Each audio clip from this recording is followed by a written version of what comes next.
सभी बच्चे को नमस्कार, जोहार, राधे राधे। मेरे प्यारे जितने भी झारखंड के बच्चे हैं, मेहनत कीजिए। बहुत कम समय, 5 जुलाई को लगभग एग्जाम हो जाएगी। आप लोग को उम्मीद पूरा है, 99% उम्मीद है कि एग्जाम सरकार लगी हुई है। और ये 10 साल के बाद बेटा आपको मौका मिला है, आप इसको गंवाइए मत। अब वो जहाँ पढ़ना है, जैसे पढ़ना है, ऑनलाइन ऑफलाइन, खुद से एनसीईआरटी बुक पर जो विधि जैसे सरल हो आप उस रास्ता को अपनाइए।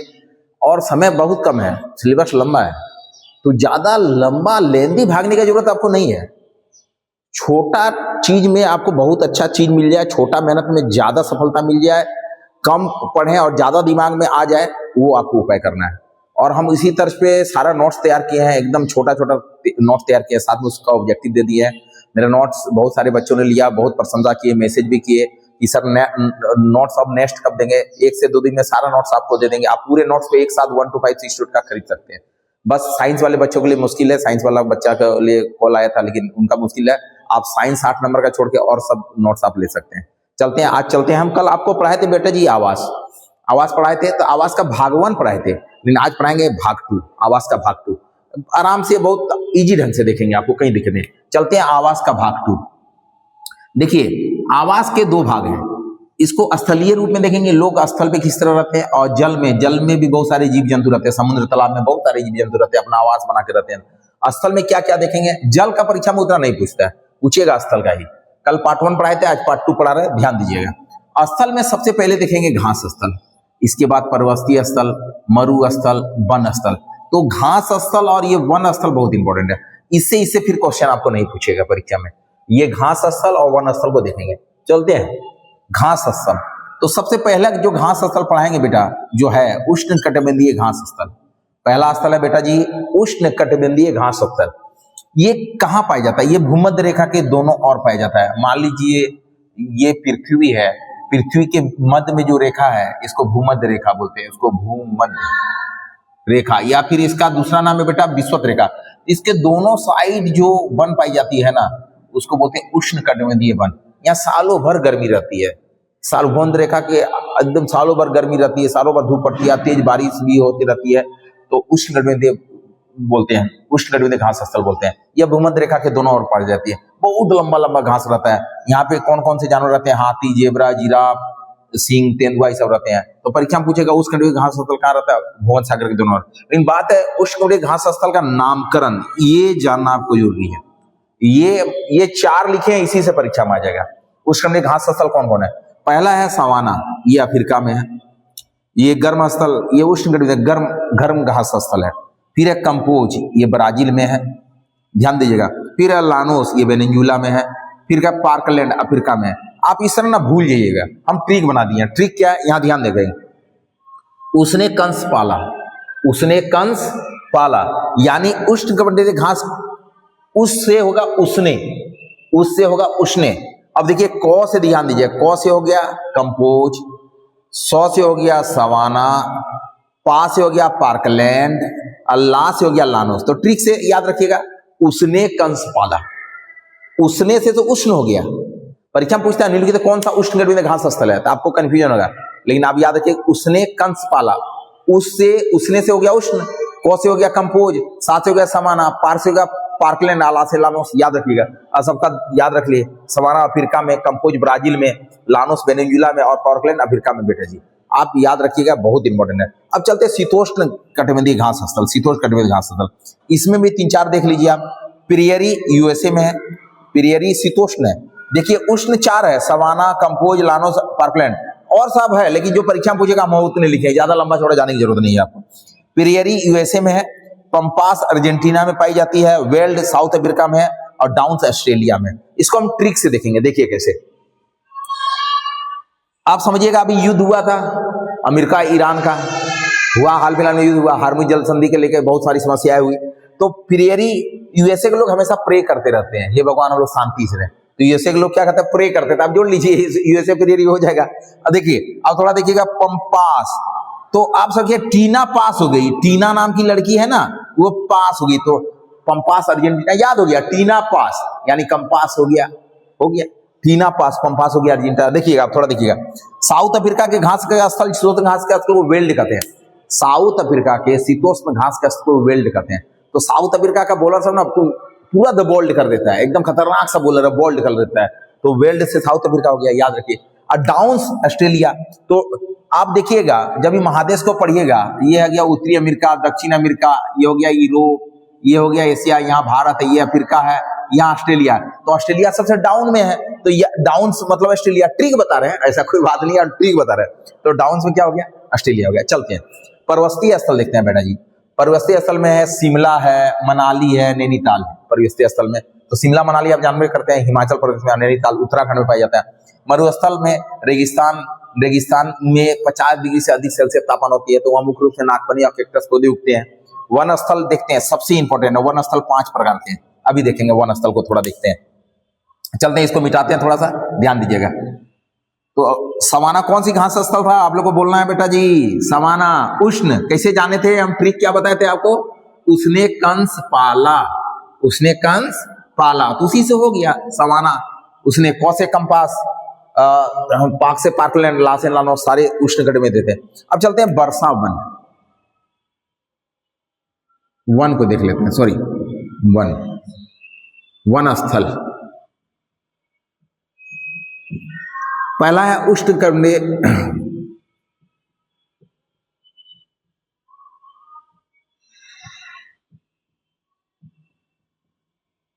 उष्णकटिबंधीय वर्षा वन।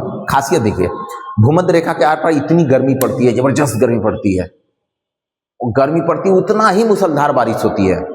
बहुत घना जंगल रहता है, इतना घना जंगल रहता है ना, सूर्य का धूप जमीन के अंदर, जमीन के नीचे नहीं छू पाता है, ऊपर तक ही रह जाता है सूर्य का धूप। बहुत घना जंगल, भयंकर बारिश, भयंकर धूप। यहाँ के उष्णकटिबंधीय वर्षा वन की जो पत्ती है ना, जो पेड़ पौधे हमेशा हरा भरा रहते हैं, हमेशा हरा भरा, इसलिए इसका नाम है सदाबहार वन। सदाबहार वन इसका नाम है बेटा, सदाबहार वन। उष्णकटिबंधीय वर्षा वन का दूसरा नाम क्या है, सदाबहार वन, जो परीक्षा में पूछेगा, बहुत बहुत इंपॉर्टेंट है। ये भारत में अंडमान निकोबार द्वीप समूह पश्चिमी घाट में पाई जाती है, भारत में खास करके। और इसके जो मुख्य रूप से जो कौन कौन पेड़ पाए जाते हैं, इसका पेड़ है रोजवुड, मोगनी, एबूनी, यही परीक्षा में पूछेगा। रोजवुड, मोगनी, एबूनी किस वर्षा वन के उदाहरण है, यह है उष्णकटिबंधीय वर्षा वन के उदाहरण है। आपको याद रखिएगा, बहुत इंपॉर्टेंट है, बहुत इंपॉर्टेंट है। इसका दूसरा नाम क्या है, सदाबहार वन, सदाबहार वन बहुत इंपॉर्टेंट है। इसके बाद उष्णकटिबंधीय पर्णपाती वन।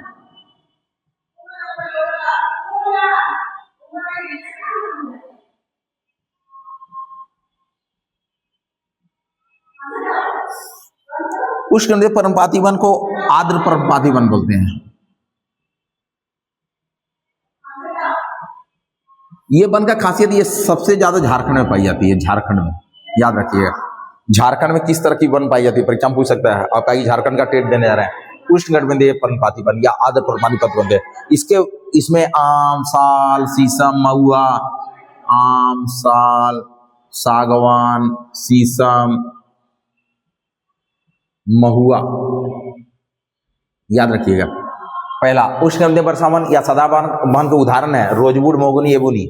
या फिर उष्णकटिबंधीय वर्षा वन का दूसरा नाम क्या है, सदाबहार वन।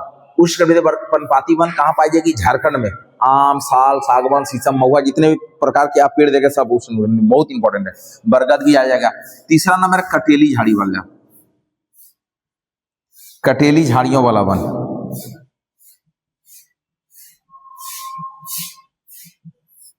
कटेली झाड़ियों वाला वन, जैसे कैक्टस, बबूल, कैक्टस, बबूल, बैर, ये जितने भी उदाहरण है कटेली झाड़ियां वाला वन है। लेकिन ज्यादा क्वेश्चन पूछेगा उष्णकटिबंधीय वर्षा वन से, उष्णकटिबंधीय पर्णपाती वन से, याद रखिएगा। ये कटेली झाड़ी वाला है। और चौथा जो बहुत बहुत ज्यादा इंपॉर्टेंट है, पर्वतीय वन। देखिए पर्वतीय वन से क्वेश्चन क्या पूछता है कि पर्वत के, आप देखेंगे कभी पर्वतीय इलाका में भ्रमण करने गए होंगे, हिमाचल, शिमला, यदि कोई बच्चे गए होंगे, वहां दूर से देखेंगे ना, पेड़ सब शंकुधारी लगेगा, दिखने में इस तरह लगेगा, इस तरह का दिखेगा, शंकुधारी वन जैसा दिखेगा, सारे पेड़ शंकुधारी जैसे लगे। इसलिए पर्वतीय वन का परीक्षा पूछता है, तो कौन, किस वन को शंकुधारी वन कहते हैं, तो पर्वतीय वन को शंकुधारी वन बोलते हैं, याद रखिएगा बेटा जी। पर्वतीय वन को ही शंकुधारी वन कहा जाता है। पर्वतीय वन को क्या कहा जाता है, शंकुधारी। ये 1500 से 2500 मीटर ऊंचाई में पाया जाता है, 1500 से 2500 मीटर की ऊंचाई में पाया जाता है। 1500 से 2500 मीटर की ऊंचाई पर्वत में जो वन पाया जाता है उसे पर्वतीय वन या फिर शंकुधारी वन भी कहते हैं, बहुत इंपॉर्टेंट। या फिर दूसरा नाम इसका कौनधारी भी वन होता है,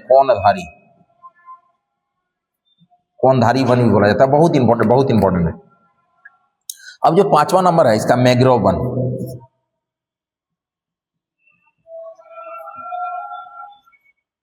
यहाँ कहाँ पाया जाएगा? ये पश्चिम बंगाल में पाया जाता है, ये खारे पानी के एरिया में पाया जाता है, बहुत दलदली रहता है मैंग्रोव वन। पश्चिम बंगाल के सुंदरवन के नाम सुने हैं? सुंदरवन मैंग्रोव वन का उदाहरण है, सुंदरवन, ये पश्चिम बंगाल वेस्ट बंगाल में, इसलिए मैंग्रोव वन का दूसरा नाम सुंदरी वन भी है। मैंग्रोव वन का दूसरा नाम सुंदरवन या सुंदरी वन भी कहते हैं। तो वन से क्वेश्चन पूछेगा, एक क्वेश्चन पूछेगा, पक्का पूछेगा। पहला उष्णकटिबंधीय वर्षा वन, इसका दूसरा नाम सदाबहार वन। इसका उदाहरण याद रखिए, किसी का उदाहरण मत रखिए, इसका उदाहरण रखिए, रोजवुड, मोहगनी, एबोनी। क्रिकेट का बल्ला सब इसी से बनता है, राइफल का जो बट रहता है इसी से बनता है, रोजवुड, मोहगनी से। तो उष्णकटिबंधीय वर्षा वन, इसका दूसरा नाम क्या है? सदाबहार वन। इसका 3 उदाहरण, रोजवुड, मोहगनी, एबोनी। फिर उष्णकटिबंधीय पर्णपाती वन या फिर आर्द्र पर्णपाती कहाँ अधिकतम पाई जाती है? मैक्सिमम झारखंड में पाई जाती है। कटीली झाड़ियां वन का उदाहरण है कैक्टस, बबुल, बेर। पर्वतीय वन का दूसरा नाम परीक्षा पूछ सकता है शंकुधारी वन, या मैंग्रोव वन का दूसरा नाम पूछ सकता है, इसका नाम है सुंदरवन। चलते हैं, यहां तक चलते हैं, अभी क्लास और अभी चलेगी, थोड़ा देखिएगा। चलिए आप लोग बोलिए, रोजवुड, मोहगनी, एबोनी किसका उदाहरण है बेटा जी? ये उदाहरण है उष्णकटिबंधीय वर्षा वन का, जो विषुवत रेखा के दोनों ओर पाई जाती है। थोड़ा देखिएगा। अब तो समुद्र के पूछे, समुद्र तालाब में मछलियां पाई जाती है, विभिन्न प्रकार जीव जंतु पाए जाते हैं, उतना इंपॉर्टेंट नहीं है समुद्र और तालाब के लिए, आप जानते ही हैं, उससे क्वेश्चन नहीं पूछेगा, जो पूछेगा उसी से बात करेंगे। चलते हैं आवास के घटक, थोड़ा देखेंगे बेटा।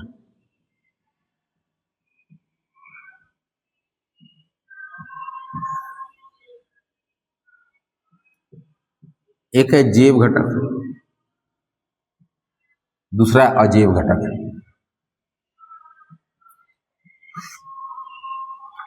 ध्यान दीजिएगा, पहला है जैव घटक, दूसरा है अजैव घटक, बहुत इंपॉर्टेंट है।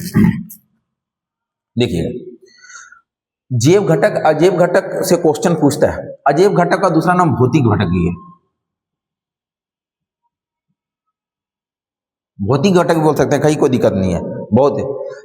जैव घटक क्या है? जिसमें जीवन है। अजैव क्या? जो हमको जीवन देती है।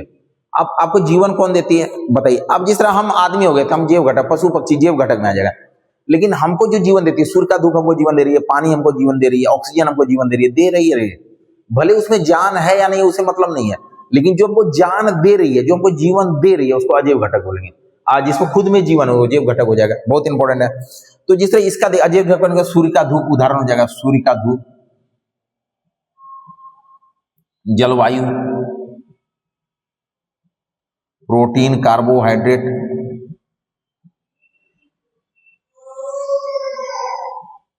ये सारे के सारे अजैव घटक है। सारे के सारे क्या है? अजैव घटक। याद रखिए, ऑक्सीजन, इसमें ऑक्सीजन सब आ जाएगा, जलवायु में सब आ जाएगा, ऑक्सीजन, नाइट्रोजन, ये सारे के जितना भी है ना अजैव घटक है। लेकिन आपसे जैव घटक के बारे में पूछेगा, बहुत इंपॉर्टेंट है। जैव घटक के 3 प्रकार है।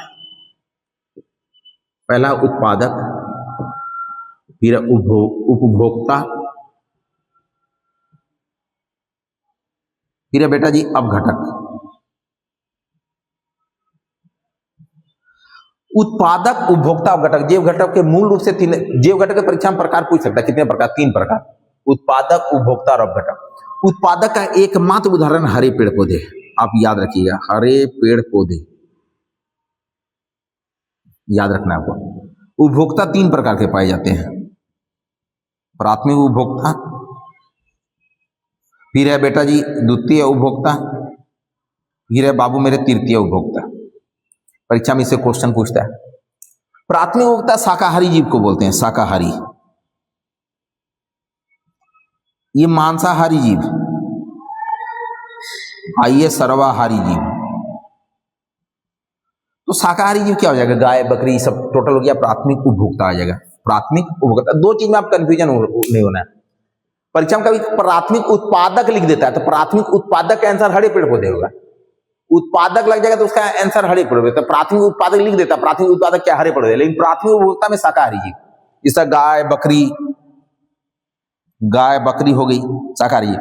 और द्वितीय उपभोक्ता में सिंह हो गया, भालू हो गया, बाघ हो गया, हम लोग भी हो गए।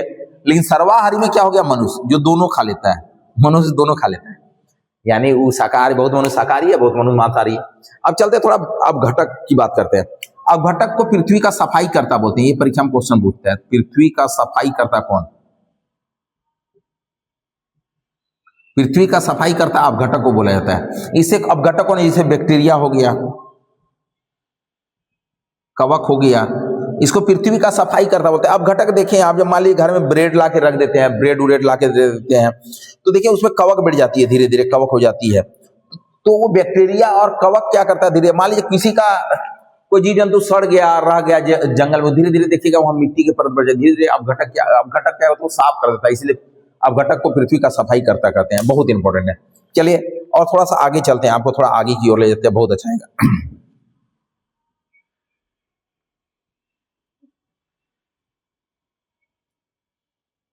अब चलते हैं, बात करते हैं अधिवास की, इससे क्वेश्चन आने की संभावना। अधिवास, इसको बोलते हैं डोमिसाइल। डोमिसाइल, आप बहुत सारे लड़के हमको कॉल करते हैं, गोड्डा से हो गया, चाईबासा से, पलामू से, गढ़वा से, चतरा से, सिंहभूम से, पश्चिमी सिंहभूम से, खूंटी से, रामगढ़ से, लातेहार से, गुमला से, बहुत सारे बच्चे कॉल करते हैं। तो आप जिस जिस जगह पे रह रहे हैं, आप जिस जिला में रह रहे हैं, जिस स्थान में रह रहे हैं, आपका डोमिसाइल बना हुआ है, आपका निवासी बना हुआ है, आप किस प्रखंड से हैं, उसी को बोलते हैं अधिवास। उसको क्या बोलते हैं? अधिवास। जहां आप रह रहे हैं, अधिवास दो तरह के होते हैं, बहुत इंपॉर्टेंट है। अधिवास की जो लघुत्तम इकाई है ना, परीक्षा में पूछता है, उसको पल्ली बोलते हैं, इसको बहुत बहुत इंपॉर्टेंट है। अधिवास की सबसे छोटी इकाई को पल्ली बोलते हैं, याद रखिएगा, पल्ली। ये क्वेश्चन पूछेगा, अधिवास की लघुत्तम इकाई को पल्ली, बहुत बार पूछा है, हम लिख दिए हैं, बहुत इंपॉर्टेंट है। पल्ली कहते हैं, दो पार्ट होता है, एक पल्ली होता है, एक पुरवा होता है। तो ग्रामीण लोग जो अधिवास करते हैं छोटी इकाई में, पल्ली, और नगर के लोग छोटी आवास में निवास करते हैं, उसको पुरवा बोलते हैं, पल्ली पुरवा। अधिवास के दो प्रकार हैं, ध्यान दीजिएगा बेटा मेरे, एक नगरीय अधिवास, एक ग्रामीण अधिवास।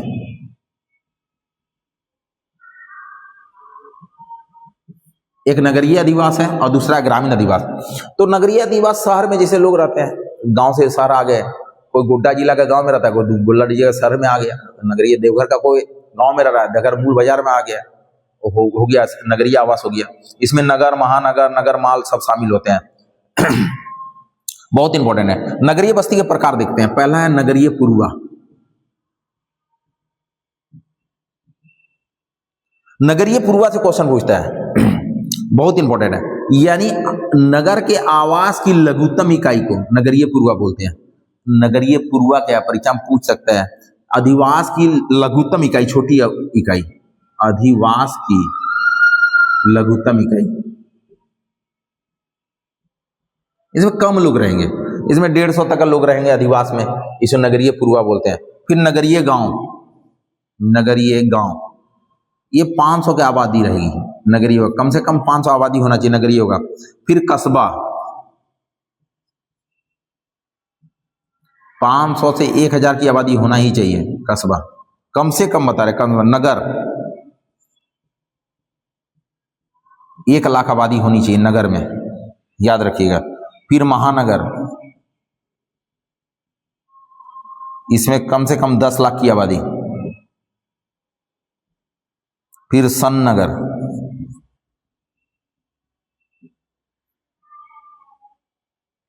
जब बड़े बड़े नगर एक दूसरे से जुड़ जाए, कलकत्ता, मुंबई, दिल्ली, कलकत्ता, ये सब आपस में जुड़ जाए, उसको बोलते हैं सन नगर।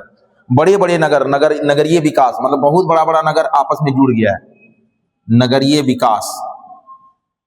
जब बहुत बड़े नगर एक दूसरे से जुड़ जाए, उसको सन नगर बोलते हैं। तो सबसे ज्यादा जो इंपॉर्टेंट है ना, इसमें एक टर्म आ जाता है मेगालोपोलिस। मेगालोपोलिस,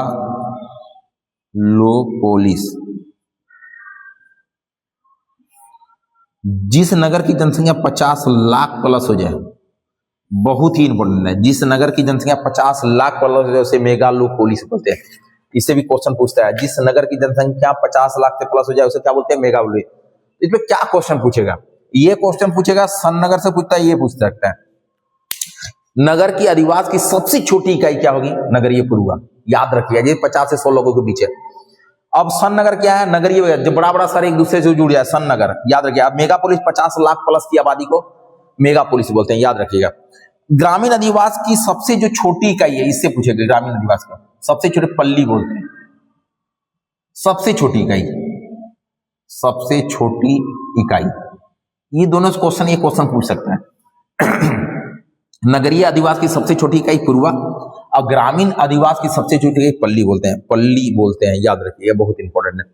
तो ग्रामीण अधिवास के पहला होता है पल्ली हो गया, दूसरा है रेखीय प्रतिरूप,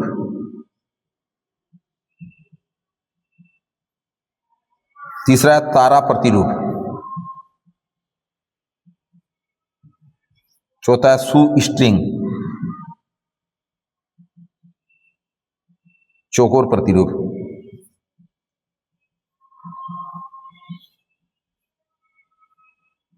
ध्यान दीजिएगा, यदि कोई गांव नदी के किनारे बसा हुआ उसको रेखीय प्रतिरूप बोलेंगे, याद रहेगा। यदि कोई गांव किसी नदी के किनारे बसा हुआ है, किसी सड़क के किनारे बसा हुआ है, किसी नहर के किनारे बसा हुआ है, उसको रेखीय प्रतिरूप बोलेंगे। तारा प्रतिरूप के गांव की आबादी तारा के, स्टार का ऐसा इस तरह करके बसा हुआ है, स्टार जैसा। स्टार आप देखें बेटा जी, हाँ, गांव कभी कभी इस तरह बस जाता है, उसको बोलते हैं तारा प्रतिरूप। शू-स्ट्रिंग क्या, समुद्र तट के किनारे बसे गांव, ये बहुत इंपॉर्टेंट है। समुद्र तट के किनारे जितने भी गांव है उसको शू-स्ट्रिंग बोला जाता है। चौकोर प्रतिरूप क्या हुआ, जो गांव मरुस्थल में बसे हैं उसको चौकोर प्रतिरूप, थोड़ा ध्यान दीजिएगा। रेखीय प्रतिरूप क्या हुआ, जो गांव नदी, सड़क, नहर के किनारे बसे हैं उसको रेखीय प्रतिरूप बोलेंगे। तारा प्रतिरूप, जो गांव स्टार की आकृति में बसे, तारा प्रतिरूप। समुद्र के किनारे बसे को शू-स्ट्रिंग बोलेंगे, और मरुस्थल के किनारे बसे गांव को चौकोर प्रतिरूप बोलेंगे। ये चैप्टर लगभग कंप्लीट हो गया, लेकिन कुछ कुछ एक दो इंपॉर्टेंट बात छूट जो जा रहा है उसको फिर से देखेंगे, थोड़ा ध्यान दीजिएगा। एक दो इंपॉर्टेंट बात जो इंपॉर्टेंट रहेगा, कुछ जनजाति जो इंपॉर्टेंट है, जिस तरह सोमपेन जनजाति कहाँ रहती है, सोमपेन जनजाति ये रहती है अंडमान निकोबार में, ये परीक्षा में पूछेगा, याद रखिएगा। सोमपेन जनजाति अंडमान निकोबार। लुसाई जनजाति मिजोरम,